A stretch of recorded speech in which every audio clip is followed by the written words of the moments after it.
Hello दोस्तों, तो इस एपिसोड की शुरुआत भी सेम वहीं से होती है जहां पे इसका लास्ट एपिसोड एंड हुआ था। तो अब हमारा ये वाला एपिसोड स्टार्ट होता है। तो हम देखते हैं कि वो डिसेबल मास्टर युवा से कहता है कि मास्टर, मैंने जो कुछ भी कहा है मैंने अपने लोगों और इस दुनिया की खातिर कहा है, मैं इसमें गलत कैसे हो सकता हूँ। जिस पर मास्टर युवा उसे कहता है कि लिंग फेंग और मिजुई दोनों ही पिंग टियान स्वॉर्ड किंग लिन जोडियान के बच्चे हैं। वो तुम्हें यहाँ का सबसे बड़ा खतरा नजर आता है। और लिन जोडियान ने भी एक दफा हमारे मार्शल आर्ट टेम्पल को रिप्रेजेंट किया है और स्पिरिचुअल पूल में भी एंटर हुआ है, और उसने हमारे लिए क्या कुछ नहीं किया, तुम वो सब भूल गए हो। उसकी वजह से ही हमने हजारों स्केलेट स्टोन ढूंढे जिनकी मदद से हमने मिलकर डीमन लॉर्ड को हरा दिया था। बिना लिन जोडियान के हमारे सभी लोग मारे जाते। डिवाइन फॉर्मेशन को मेंटेन करने के लिए वो डिवाइन स्टोन लेके आ गया था, जिसकी मदद से मैंने एंशिएंट डीमंस को अपने कॉन्टिनेंट में आने से अब तक रोका है। मुझे नहीं पता कि मैं इस मुश्किल से कैसे निकल पाता अगर वो नहीं होता। अगर एंशिएंट डीमन हमसे बचकर भाग जाते तो उन्हें कौन खत्म कर पाता। ये सुनकर वो डिसेबल काफी शर्मिंदा हो जाता है और कुछ भी नहीं बोल पा रहे होते हैं। इस पर मास्टर युवा उन्हें कहता है कि आज तुम लोग उस महान इंसान के बच्चों के खिलाफ ऐसी बकवास कैसे कर सकते हो। ये सुनकर वो सभी अपने सर नीचे कर देते हैं। इस पर मास्टर युवा उन्हें कहता है कि गॉड ऑफ वॉर ने भी इनको टेस्ट किया है और इनने ये टेस्ट पास कर दिया है, तो फिर भी तुम लोग इन पर सवाल कर रहे थे, इसलिए तो तुम लोग गॉड ऑफ वॉर पे उंगलियां उठा रहे थे। इस पर मिस क्वान युन उन्हें कहती, मास्टर युवा ने अब तक जो कुछ भी कहा है बिल्कुल सही कहा है। जिस पर मिस हनीर कहती है कि लिंग फेंग ने कई बार डीमंस को खत्म करने के लिए अपने आप को कुर्बान तक किया है, पर ये कुछ मामूली मंक्स आज इस पे सवाल उठा रहे हैं कि ये डीमंस का साथ देता है। तुम्हें ये बोलने की हिम्मत भी किसने दी है। वहीं हेवनली स्वॉर्ड सेट के डिसेबल भी उन पे काफी गुस्सा हो जाते हैं कि ये लोग हमारे ब्रदर लिंग फेंग को ऐसा कैसे बोल सकते हैं। जिस पर मिस योयाओ उन्हें कहती है कि मिस्टर लिंग फेंग ने मेरे सामने कई बड़े खतरनाक डीमंस को खत्म किया है, और तुम लोग ऐसी पाक जगह में इस जैसे बंदे की बेइज्जती कैसे कर सकते हो। और मास्टर युवा से रिक्वेस्ट करती है कि इसमें जो कोई भी शामिल है प्लीज आप उन्हें पनिशमेंट दे दे। ये सुनकर डिसेबल काफी घबरा जाते हैं। तब एक डिसेबल खुद से कहता है कि यह मास्टर युवा भी लिंग फेंग की तरफ है। जिसमें मास्टर युवा उस डिसेबल से कहता है कि आज से तुम में से कोई भी डिसेबल मेरे मार्शल आर्ट टेम्पल में नहीं आ सकता और यही तुम्हारी सजा है। इसे सुनकर डिसेबल अपने लिए रोने लगता है कि तभी एक एल्डर मास्टर उसे कहता है कि आज के बाद तुम हमारी नजरों के सामने भी मत आना, वरना तुम्हारी मौत पक्की है। जिसे सुनकर डिसेबल रोते हुए कहता है कि मेरी इसमें कोई गलती नहीं है, मुझे इस सब के लिए जी चैन और जुआन जी ने कहा था, इन दोनों ने मुझे भटकाया है। ये सुनकर मास्टर युवा गुस्से के साथ जुआन जी की तरफ देखता है और उसे कहता है कि आखिर तुम अपने ही लोगों के साथ ऐसा क्यों करना चाहते थे। इसे सुनकर वो दोनों तुरंत ही उससे माफी मांगते हुए कहते हैं कि मास्टर, ये लड़का झूठ बोल रहा है, हम इसमें इन्वॉल्व नहीं हैं, हमें कुछ नहीं पता।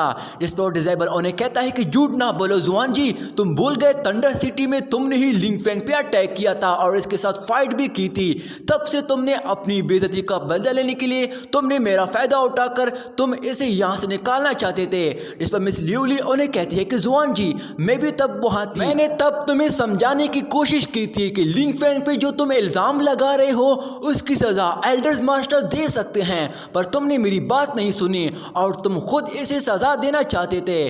पर तभी डीमन ने हम पर हमला कर दिया और लिंग फेंग ने फिर भी हम सभी को उनसे बचा लिया, और लिंग फेंग को हर्ट करने वाला सिर्फ यही इंसान है जिसने इसे कहीं भी नहीं छोड़ा। इसकी वजह से लिंग फेंग पे हर जगह इल्जाम लगे हैं। तभी मैं योयाओ उन्हें कहती है कि अगर तब लिंग फेंग ना होता तो हम थंडर सिटी के लाखों लोगों के साथ उन डीमंस के हाथों मारे जाते, और तुम एक हीरो को बदनाम कर रहे थे, तुम तो इंसान कहने के लायक भी नहीं हो। इस पर मास्टर युवा उन्हें कहता है कि क्या तुम कुछ बोलना चाहते हो। पर तभी एक डिसेबल उन्हें कहता है कि तुम दोनों इतने गिरे हुए इंसान हो कि अपने ही लोगों में नफरत पैदा कर रहे थे।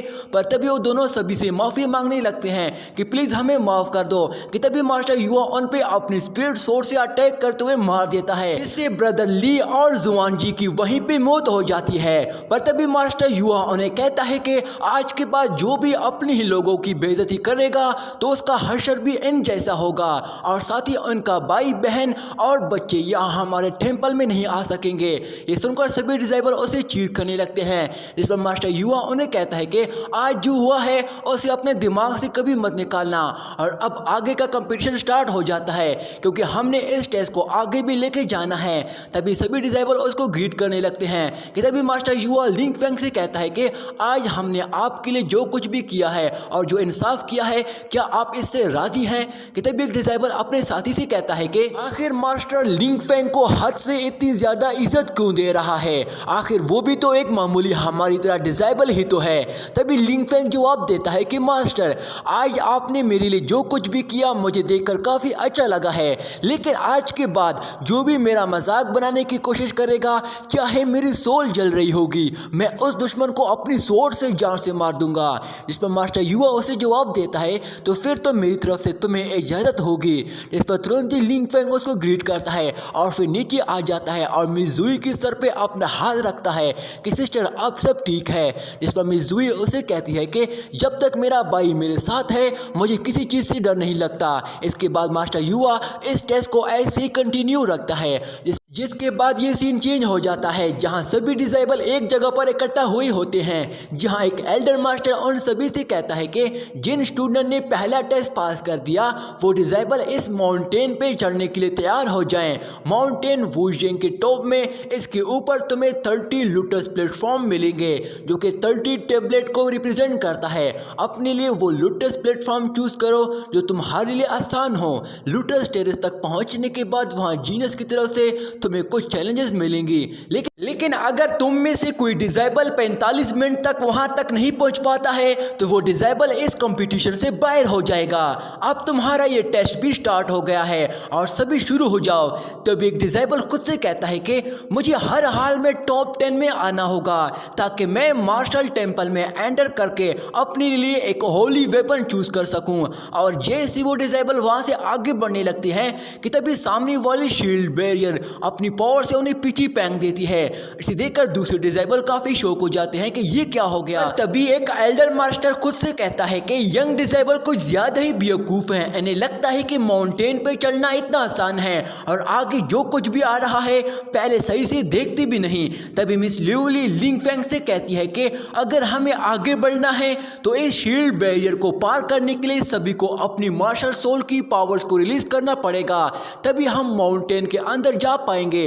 इसके बाद वो लिंग फेंग को उस शील्ड बैरियर के बारे में सब कुछ बताने लगती है कि तभी यूई याओ लिंग फेंग से कहती है कि अगर तुम सबसे पहले माउंटेन के अंदर चले जाते हो तो तुम वहां सभी मुश्किलात आने से पहले ही वहां एक सेफ पोजीशन हासिल कर लोगे।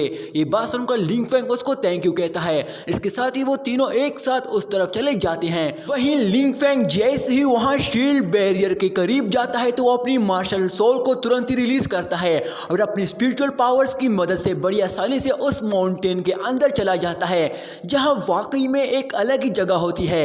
इस जगह को देखकर लिंग फेंग खुद से कहता है कि आखिर यहाँ सिर्फ मैं ही क्यों हूँ, शायद ये उस कैरेट माउंटेन की एक टेक्निक है ताकि लोग सिर्फ खुद पर ही डिपेंड कर सके। तभी वहाँ एक फायर ड्रैगन बाहर आ जाता है। इसे देखकर लिंग फेंग तुरंत ही उस पर अपनी फायर फिनिक्स से अटैक कर देता है और वो दोनों ही जैसे एक दूसरे पे अटैक करते हैं वहाँ एक जोरदार धमाका हो जाता है। पर तभी लिंग फेंग देखता है कि वो फायर ड्रैगन उसने खुद को अपने एक गोल्डन फायर फिनिक्स में तब्दील कर दिया है और वो तुरंत ही लिंग फेंग पे एक जायंट गोल्ड पाम हैंड से अटैक कर देता है। इसे देखकर लिंग फेंग अपनी स्पिरिचुअल पावर्स एनर्जी की शील्ड से रोकने की कोशिश करता है पर वो काफी ज्यादा पावरफुल होती है और रोक नहीं पाता और थोड़ा इंजर्ड हो जाता है। लेकिन तभी लिंग फेंग उस पर अपनी डिवाइन होली स्वॉर्ड से उस पर अटैक करके उसे डिस्ट्रॉय करते हुए खत्म कर देता है और वो ये टेस्ट पास कर देता है। इस वजह से वो वापस अपने रियल वर्ल्ड में आ जाता है और यहीं पे दोस्तों हमारा ये वाला पार्ट भी यहीं पे एंड हो जाता है। दोस्तों इस सीरीज का अगला पार्ट मैं जल्दी अपलोड करने की कोशिश करूंगा। तब तक के लिए मेरे इस चैनल को सब्सक्राइब करके इस वीडियो को लाइक कर देना। शुक्रिया।